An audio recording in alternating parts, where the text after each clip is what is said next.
of the society.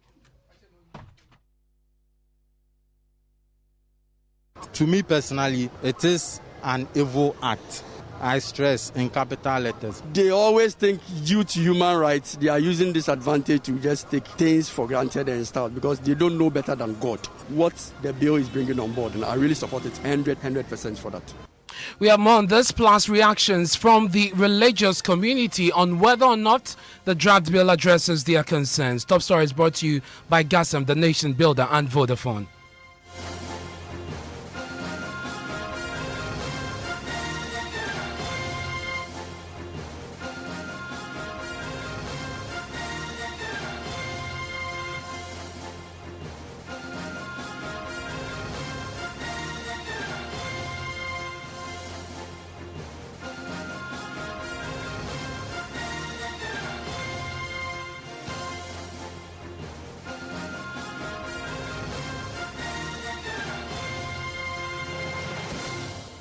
And top story is brought to you by Gassam, the nation builder, and Vodafone. Together we can. My name is Ernest Manu. Tonight there's controversy over a draft bill seeking to criminalize LGBTQ plus activities in the country. A section of the public are kicking against it over concerns it will close the civil space, open the floodgates for human rights abusers, and foster a sense of fear among minority groups. Now, this is because aspects of the proposed bill are advocating a prohibition of any surgical procedure for gender reassignment or any other procedure that is intended to create another sex other than the sexual orientation of the person assigned at birth. Now, some MPs who are proponents of this anti-LGBTQ plus bill believe activities of homosexuals threaten the stability and structure of ethnic groups, arguing any endorsement of such practice would compromise the country's cultural and moral values.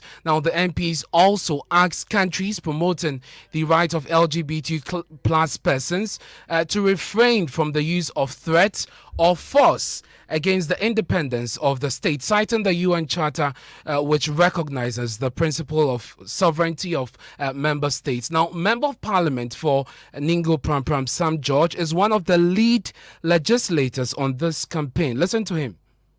The laws of Ghana are clear. I challenge anybody, any lawyer in this country, to show me where in the 1992 Constitution it says that sexual preferences are a fundamental human right. Homosexuality is a sexual preference. It is not a fundamental human right. And that is why this law, for the first time, in Section 5 and Section 22 of the bill we have put before Parliament, are actually criminalizing for the first time actions of violence against persons. We call it extrajudicial treatment. If you read Section 22 of the bill, we actually that section is titled Prohibition of Extrajudicial Treatment. This is the first time you have a law that actually even prohibits verbal assault of persons accused of homosexuality. Section 5 is a duty to report and imposes a legal duty on every Ghanaian to report alleged acts of homosexuality and not take the law into their own hands. So when people talk about fundamental human rights, the fundamental human right of anybody accused of being engaged in homosexuality is a right to a free trial. That is what we are enshrining in this bill, and we are prohibiting anybody from exacting extrajudicial justice from them. That is their fundamental human right, a right to free trial. But to the extent that you're also preventing us from... There's no fundamental right on sexual preference. Okay, but to the extent that you'll also be preventing people from using their social media accounts to also talk about this in any form, also they could be jailed for it. It appears that you're trying to curtail all rights when it comes to this particular issue. Advocacy for anything that is illegal is illegal. Mm-hmm. Would you use your social media handle to advocate for terrorism? Would you use your social media handle to advocate for money laundering? So you're likening this to terrorism? Would you use your social media handle to advocate for armed robbery? You are not doing that not because maybe you have anything particularly against it. You won't do that because the law prohibits it. And that is why if you take our Criminal Offences Act, apart from the offences listed in there, we have what we call inchoate offences. These inchoate offences in law are offences that are used. So that's why when you see they charge someone for robbery, they will say aiding and abetting. Someone else could be charged for aiding and abetting. The person may not necessarily have taken part in the action itself. So when you carry out an activity that is in support of an illegal act, you are breaching the law. So that is Member of Parliament for Ningo Prampram, Sam George, who is one of the lead legislators on this campaign. You had him there addressing what he believes are misconceptions about the draft bill. And by the way, he says this is going through Gazette and will be properly laid in Parliament and will go through the full process. They do not intend to pass this under a certificate of urgency. And so at some point, they will invite opinions as far as this bill is concerned. But already, the religious community have been reacting to this. We can hear from the spokesperson of the National Chief Imam, Sheikh Ernest Manu. He says this bill will address the gaps existing in the law as we have it now. As religious bodies, as part of the religious community in Ghana, and it appears that we are all on the same page when it comes to our position on this LGBTQ plus position, that we abhor it, we consider it objectionable and abominable, condemnable, reprehensible, something that we detest and dislike completely, and we don't want to be part of our national culture. That is the common position of all the religious bodies as far as I can understand. So if our call to legislate in a stronger manner to prohibit, to make this LGBT tradition something prohibited in the country, I think that we as religious community will say that government has yielded to our call. It is a part on the shoulder of government to uphold the purity of our culture as a community. LGBT will not add anything. There are major challenges that is confronting us, and we do not want the LGBT issue to become part of things that will disturb the stability in our family life. Like I said earlier on, LGBT and other related practices, an attack on the family institutions, an attack. It will exterminate the family, it will destabilize the family. It will kill family values, to take away what the family seeks to achieve to every individual, how the individual needs to develop within the context of love and care and authentic care. These are things that we're going to lose if we allow the LGBT. So it's a matter of national concern. It's not even a matter for any one religion. So that is the spokesperson for the National Chief Imam, Sheikh Ernest Manu. And as you heard him state that clearly, this has the full backing of the Muslim community. But as you may know already, this is a subject that many Ghanaians are passionate about. So we hit the streets of Accra to find out what people make of the bill, which already has been circulating. Here are some views from the streets of Accra. You know, we are African. And wherever you are, you have to abide by the culture of the people. And as African, we don't believe in what? In a foreign culture. If the foreigners want to go by that, that's fine with them. But Africa, I think it would be very bad for somebody to engage in such a attack. They are representing us in Parliament. So what the mass agree on, that's what they should go by it. So what the masses are saying, I think that's the right thing we should do. With the new bill that will be being passed, I think it's in the right direction. Because looking at the purpose for this bill, it will ensure that such practice is condoned, and not only that, offenders are also punished for that act. To me personally, it is an evil act. Unreservedly, it is an evil act. I stress in capital letters. So with the new law which is being, when it is passed, and I pray that it is passed as early as possible, when that act is being passed, all Ghanaians will support it and ensure that its implementation is done to the fullest. It's something that I really support it, because this gay and lesbianism issue, it's really bringing problem in Ghana, because they always think due to human rights, they are using this advantage to just take things for granted and stuff, because they don't know better than God. God created man and he gave woman to earth us, and they should have fun due to how and what they want to do. So you can't tell God you know better than God, because you have to take your mere female or male to just have fun with. I don't support that. So I believe what the bill is bringing on board, and I really support it 100% for that.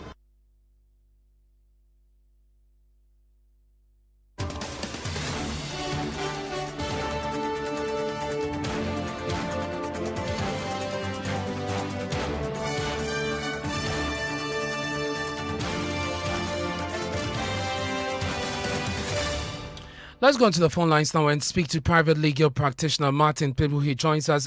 Thank you very much, sir, for your time here on Top Story.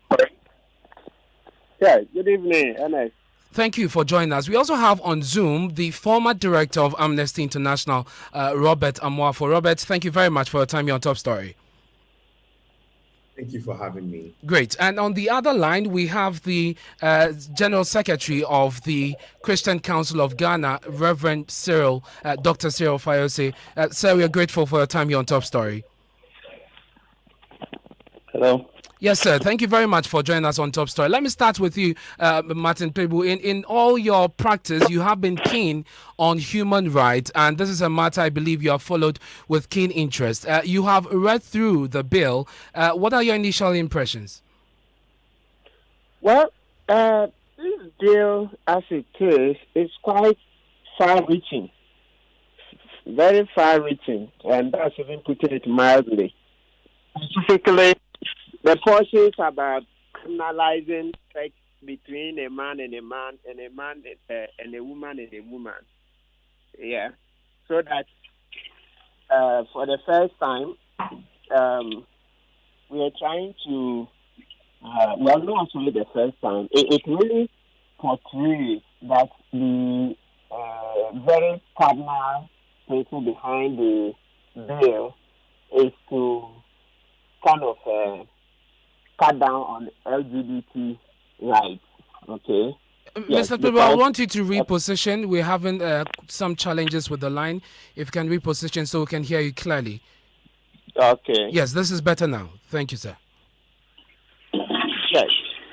Hello? Yes, we can hear you, Mr. Pebu. So I'm seeing that reading through it, you can see that it's making, there are several clauses in there which aim at cutting down on LGBT rights, okay? Yeah. Yes, that's it. That one is without doubt. That is what it's aimed at doing. And then, but I just hear a part saying that people should not harm people, other persons who are caught manifesting these LGBTQ rights. But that doesn't go far enough because it's already part of our law that you can't harm anybody. Let's say if you were to see some two men kissing, the law doesn't permit you to go beat them up or like what we've heard in the news and all that. But I guess it was put in there to address the issues of abuse that people like Robert have raised that this bill would empower others to do. And so perhaps putting it there explicitly to complement what we already have is what the legislators are seeking to do. Wouldn't you agree? No. In this case, if you say giving with one hand and taking with another, it's even an understatement, okay? That this provision that they should protect these persons is just a token thrown in there. More far-reaching implications arise from the bill. You see, they say, no, you can't promote it, you can't do anything that seeks to promote it, and all those. Lodge a complaint with chiefs and opinion leaders and all that. My brother, you have no idea. I want you to give me specifics. Which parts of the bill are inconsistent with the Constitution, and which parts for you are far-reaching? If you can give me much detail on that. If you say inconsistent with the Constitution, hold a second. You know, it just came out. I was trying to get a hard copy. It's on the very phone I'm talking to you about. Unless maybe I was trying to get a copy out. I cannot. You see the sections, you have it.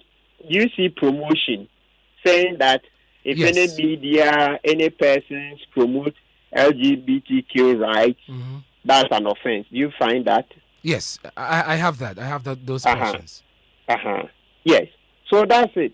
So I mean that anything, and the point is that how would you even zoom in on this is a specific promotion as against free speech?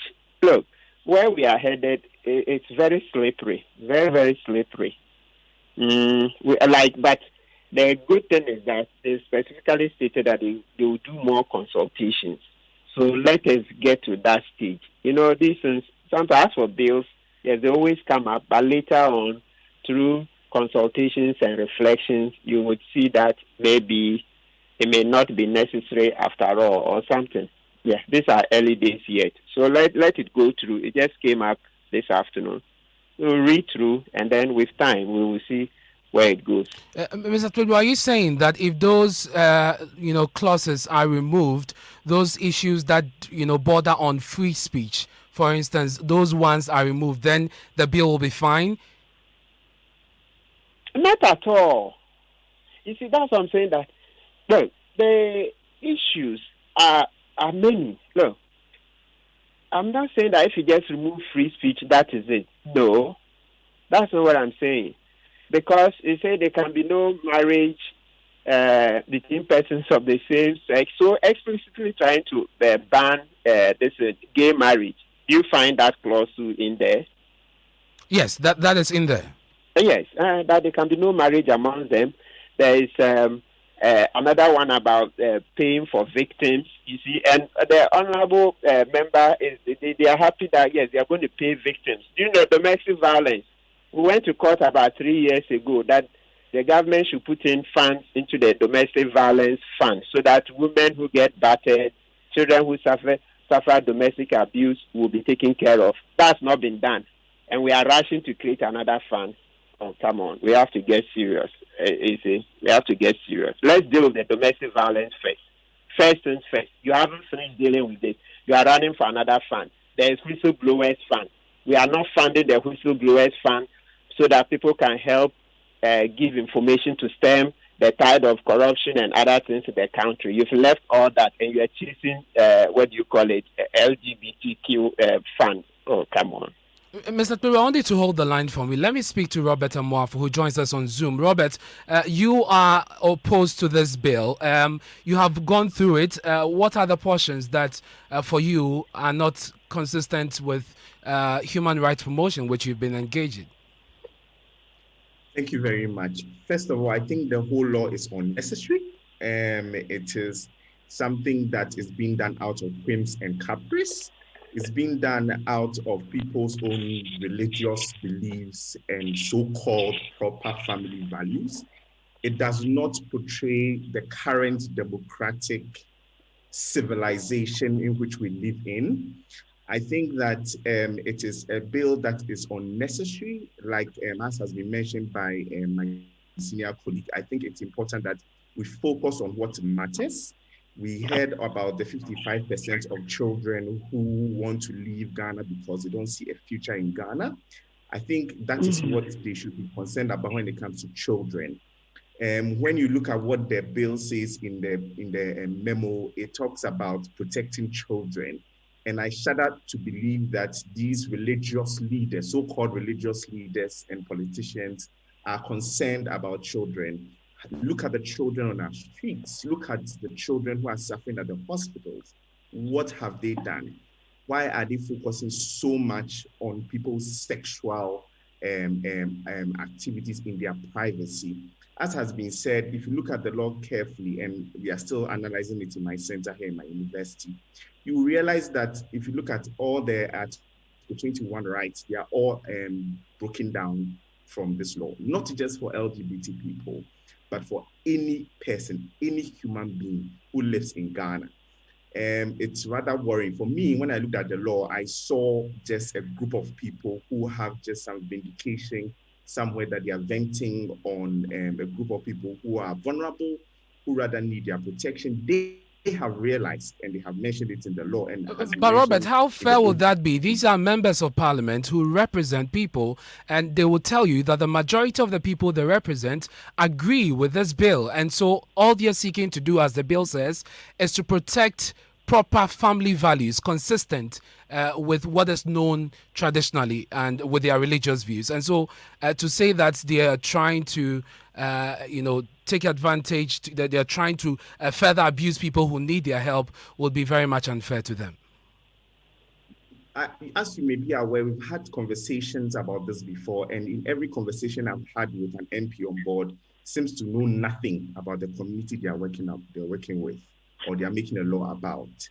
If you look at what they have stated in the law, the inconsistencies of LGBT plus Q and all of that, and even how they say it, you realize that they don't know the people they are working with. They pick on what has been said by people to put into that law, and it is worrying. How many laws have we made in Ghana that Ghanaians are not aware of?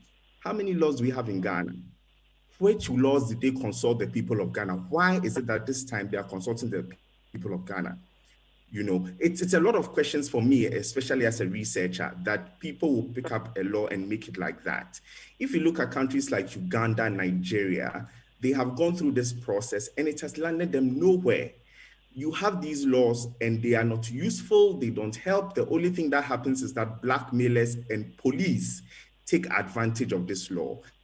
And right now we have in this law that chiefs and opinion leaders and political leaders can also take advantage. What you said that they should report to them, you didn't describe what they should do.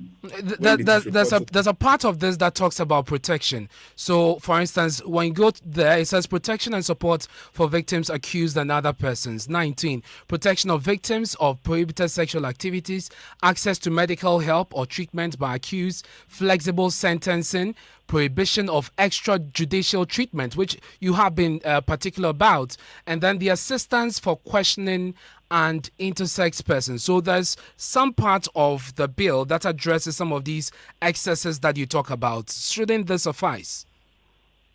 Who is a victim of sexual of this discussion? Also, the idea that you see this as a medical and a spiritual situation. I think that it's important that we learn from history as a people. We have learned a lot. We've learned how to do parliament from another country. We've learned how to wear suit from another country. We've learned how to do church from another country. Why do we find it difficult to believe that the people who brought the laws in our colonial times, who have changed their minds, are imposing these things on us? When they have gone through the processes, and if you may know the history of these issues in other countries where these people talk about, they have gone through what we are going through now. They went through the same thing where they made laws. Robert, let me put that question to the General Secretary of the Christian Council, Reverend Dr. Cyril Fayose, who joins us on the line. Reverend, you heard Robert Amoafo there talking about how we have learned from the best, and in essence, those who are opposed to this bill say that it attacks advocacy, which is at the heart of the democracy that we practice. Why the Christian Council, the Christian community have used various means to address other issues that it deems improper. Why are you supporting a bill that seeks to criminalize some of these things that you do not find appropriate? Well, thank you very much, and thanks for the opportunity. A good evening to your listeners and viewers. First of all, we learn from each other in the world. Hello? Reverend, we're listening, sir. Yes, we learn from each other in the world. So even the advanced countries take some things from us, and we also take some things from them. The bulk of the things we know today may have been passed on from there to us, but it does not necessarily mean that whatever they bring on board should be accepted. We take the best practices and leave the bad ones. So that would be my immediate response to the last speaker. Secondly, I would like to say that we live in a democracy where there is a practice of the rule of law. We realize that there were certain gaps in our laws regarding how to deal with persons who are homosexual. And we sought to close those loopholes and gaps. But we did not do it arbitrarily. We are going through the process. A private member's bill is now being tabled. And there's room for consultation. So we are trying to go through the process so that the law eventually, when someone flouts it, will take its course. We are not. Reverend, I guess the question is, the Christian Council as a body made inputs into this draft bill, and the question that you're putting to you is, why do you seek to criminalize the advocacy of LGBTQ+? Okay. The Christian Council of Ghana was part of the process. We are members of the coalition, and the coalition spearheaded this private members bill. So yes, the answer to the first part is we are part of the process. The second part is that why do we criminalize the advocacy component of it? Because the advocacy component, we are trying to criminalize it because it is one way to propagate this improper human sexual rights, proper sexual behavior in our society. And as a church, we are doing everything in our power to protect our people from this, what, quote and unquote, for lack of a better word, bad influence. And if we allow them to advocate freely, then we are in trouble. Reverend, because they have the resources, they have the power. So, but we are doing this legally. We are not imposing anything on anyone. Definitely, and this will go through the process. Robert, we understand that proposals will be invited by the committee when this starts. Are you going to make an input into this? And what would that be? My input is totally take it out. It is not needed. As my colleague has said already, if they are seeking to protect people who are LGBT and may be suffering from extrajudicial actions against them or verbal wrongful activities against them, they should rather implement the constitution that has in it the issue of anti-discrimination. We have the Criminal Offences Act, and we have all other laws that protect all of us as human beings, all of our rights. So there's no need for this law. I think it's important that we implement the ones that we already have for everybody and ensure that we are protected as a people. Okay. Why will somebody criminalize someone who does something that does not affect them in any way, in any sense of the word, that they do whatever they do in their privacy? And let me take the views of lawyer Martin Pebu, who is on the line. Counsel, what would you want to see going forward, even as this bill, we are told, is going through Gazette and will soon be laid in the House? So it's good that the sponsors of the bill say there will be further and deeper stakeholder consultations. So when we get there, yes, we'll all participate and then try to, tease out what exactly it is that this bill seeks to do, and then try to make sure that it doesn't cross boundaries. Thank you very much. That's private legal practitioner Martin Pebu there. Earlier, you heard Robert Amafo, who is the former director of Amnesty International and the general secretary of the Christian Council of Ghana. Reverend Dr. Cyril Fayose also joined. That's it for Top Story, brought to you by Gassam Cement, the Nation Builder, and Vodafone. Together we can. That's it for Top Story, but that's not it for the conversation, because Evans Mensah is standing by to connect Ghanaians home and abroad on this very controversial topic. Stay tuned in. It's 6 p.m. Grocery shopping? Pay with your Visa card and